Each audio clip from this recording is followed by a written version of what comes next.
தமிழக முதலமைச்சர் சட்டம் ஒழுங்கு வந்து பாதுகாக்கணும் அப்படின்னு சொல்லி பிஜேபி உண்மையில ஒரு கூட்டம் போட்டிருக்காங்க. அரசு உடனடியாக செயல்பட்டு 6 கான்ஸ்டபிள்களை சஸ்பெண்ட் பண்ணிவிட்டார்கள். காவல்துறை தலைமை அதிகாரிகளை அழைத்து எப்படி இதை அணுக வேண்டும் என்று முதலமைச்சர் ஆலோசனைகள் சொல்லியிருக்கிறார். அதனால் தான் விசாரணை வேண்டும், அது உயர்நீதிமன்ற நீதிபதி ஒருவருடைய கண்காணிப்பிலே அந்த விசாரணை நடக்க வேண்டும் என்று நான் வலியுறுத்துகிறேன். அதிமுக நிர்வாகிகள் திமுக சேர்ந்தது அதிமுக தலைமைக்கு அதிருப்தி ஏற்படுத்தி இருக்கு. சீக்கிரம் புலி கரடின்னு சொன்னவங்க எல்லாம் எங்களை விட்டு போனாங்க. இந்த இருக்கிறாங்களே, இது மாதிரி தமிழ்நாடு கூட லட்சக்கணக்கான தொண்டர்கள் இருக்கிறாங்க, இந்த கட்சியை பாதுகாக்கிறாங்க. அது ஒரு சிலர் பதவிகளை பெற்றவர்கள் அதற்கு பிறகு சுயநலத்தின் காரணமாக விலகி சென்றிருக்கக்கூடும். அப்படி விலகி சென்றவர்களை நான் ஒரு வார்த்தை கூட இந்த மேடைகளிலோ பத்திரிகையாளர் சந்திப்பிலோ நான் குறை சொல்லியதில்லை, பொதுக்கூட்டங்களிலும் குறை சொன்னதில்லை. இருந்தவரையிலே இருந்தார்கள். அதற்கு பிறகு அவர்களுக்கு இதுதான் வசதி என்று முடிவெடுத்து போனார்கள்.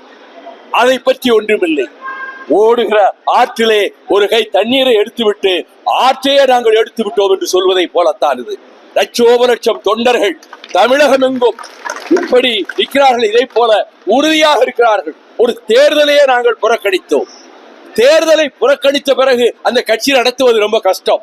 ஆனால் அந்த தேர்தல் புறக்கணிப்புக்கு பிறகு நான் முதல் கூட்டம் சைதாப்பேட்டையிலே 2.25 மணி நேரம் பேசிவிட்டு தமிழகத்தில் அத்தனை மாவட்டங்களுக்கும் நான் சுற்றுப்பயணம் செய்து செயல் வீரர்கள் கூட்டமும் பொதுக்கூட்டமும் போட்டு மீண்டும் கட்சி அதே வேகத்தோடு எழுந்து நின்றது.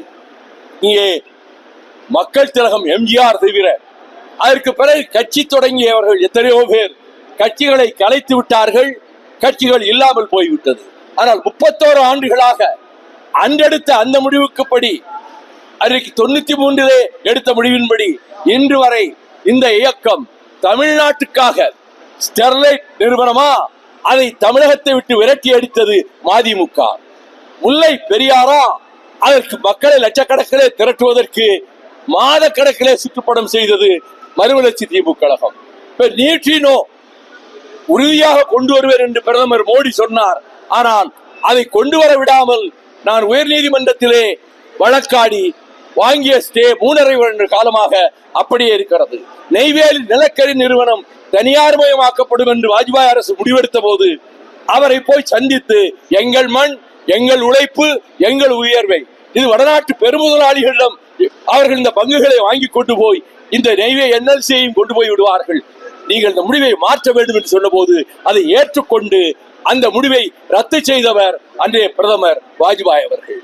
அதை போல பெரியார் மையம் டெல்லியிலே இடிக்கப்பட்ட போது அண்ணன் வீரமணி கண்ணீரோடு வந்து என்னை சந்தித்த போது நான் வாஜ்பாய் அவர்களை சந்தித்து அண்ணன் வீரமணியும் உடனே அழைத்து சென்று இப்படி பெரியார் மையத்தை இடித்து விட்டார்கள், திக தேர்தலில் போட்டியிடாது, ஆனால் ஒரு காலத்திலே தனிநாடு கேட்டவர்கள் திராவிடர் கழகத்தினர், திராவிட முன்னேற்ற கழகத்தினர், மீண்டும் எங்களை அந்த திசை நோக்கி தள்ளிவிடாதீர்கள், இந்த பெரியார் மையம் இடிக்கப்பட்டதற்கு கண்டனம் தெரிவிப்பதோடு மாற்று இடம் தாருங்கள் என்று சொன்னேன். உடனே அவர் அமைச்சர் அனந்தகுமாரை கூப்பிட்டு வைகோவும் மிஸ்டர் வீரமணியும் சந்திக்க வருகிறார்கள், எது தகுதியான இடம் என்று அவர்கள் கருதுகிறார்களோ அந்த இடத்தை அவர்களுக்கு இந்த அரசு வழங்கட்டும் என்று சொன்னார்கள்.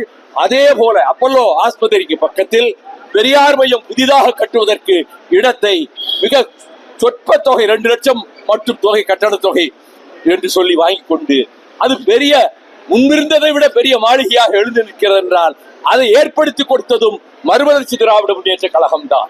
3 தமிழர்கள் தூக்கு தண்டனையிலே இருந்து விடுதலை பெற வேண்டும் என்பதற்காக கிட்டத்தட்ட 65 லட்சம் ரூபாய் மறுமலர்ச்சி திராவிட முன்னேற்ற கழகம் செலவழித்தது. ராம் ஜெத்மலானி அழைத்து கொண்டு வந்து அந்த தூக்கு தண்டனை ரத்தாவதற்கு நாங்கள் ஏற்பாடு செய்தோம்.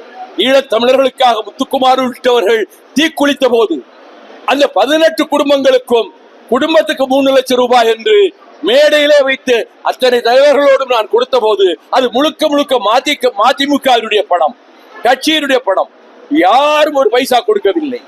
நாங்கள் தமிழகத்தினுடைய நன்மைக்காக, தமிழர்களுடைய உரிமைகளுக்காக தொடர்ந்து பாடுபடுகிறோம். எங்கள் லட்சியங்களிலே நாங்கள் உறுதியாக இருக்கிறோம். அதிலே எந்த விதமான சபலமோ சஞ்சலமோ எதுவும் கிடையாது. ஆக தமிழகத்திற்கு அதிக சேவை செய்த கட்சி மறுமலர்ச்சி திராவிட முன்னேற்ற கழகம் என்ற அந்த நம்பிக்கையோடு தேடி வந்த அமைச்சர் பதவியை